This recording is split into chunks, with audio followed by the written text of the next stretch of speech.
The Book of 2 Samuel. Chapter 24. Again the anger of the Lord was kindled against Israel, and he incited David against them, saying, "Go, number Israel and Judah." So the king said to Joab, the commander of the army, who was with him, "Go through all the tribes of Israel, from Dan to Beersheba, and number the people, that I may know the number of the people." But Joab said to the king, "May the Lord your God add to the people 100 times as many as they are, while the eyes of my lord the king still see it. But why does my lord the king delight in this thing?" But the king's word prevailed against Joab and the commanders of the army.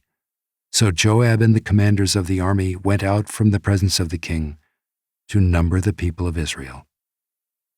They crossed the Jordan and began from Aroer, and from the city that is in the middle of the valley, toward Gad and on to Jazer. Then they came to Gilead, and to Kadesh in the land of the Hittites.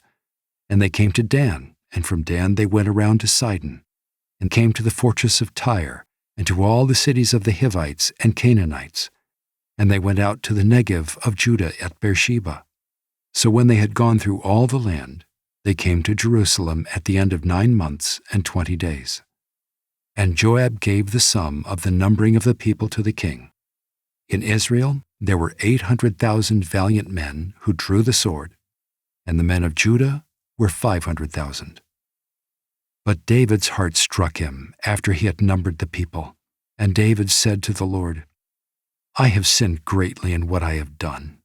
But now, O Lord, please take away the iniquity of your servant, for I have done very foolishly."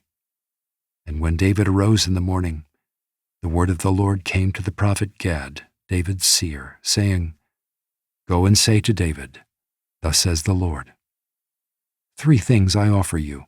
Choose one of them, that I may do it to you." So Gad came to David and told him, and said to him, "Shall 3 years of famine come to you in your land? Or will you flee 3 months before your foes while they pursue you?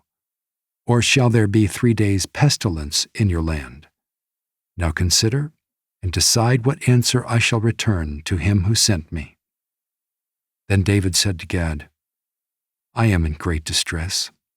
Let us fall into the hand of the Lord, for his mercy is great. But let me not fall into the hand of man." So the Lord sent a pestilence on Israel from the morning until the appointed time. And there died of the people from Dan to Beersheba 70,000 men. And when the angel stretched out his hand toward Jerusalem to destroy it, the Lord relented from the calamity and said to the angel who was working destruction among the people, "It is enough, now stay your hand." And the angel of the Lord was by the threshing floor of Araunah the Jebusite. Then David spoke to the Lord when he saw the angel who was striking the people, and said, "Behold, I have sinned, and I have done wickedly. But these sheep, what have they done? Please let your hand be against me and against my father's house." And Gad came that day to David and said to him, "Go up, raise an altar to the Lord on the threshing floor of Araunah the Jebusite." So David went up at Gad's word, as the Lord commanded. And when Araunah looked down, he saw the king and his servants coming on toward him. And Araunah went out and paid homage to the king with his face to the ground. And Araunah said, "Why has my lord the king come to his servant?" David said, "To buy the threshing floor from you, in order to build an altar to the Lord, that the plague may be averted from the people." Then Araunah said to David, "Let my lord the king take and offer up what seems good to him.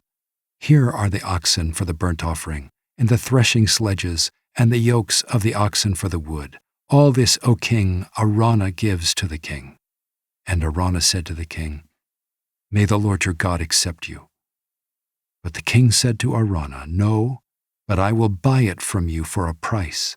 I will not offer burnt offerings to the Lord my God that cost me nothing." So David bought the threshing floor and the oxen for 50 shekels of silver.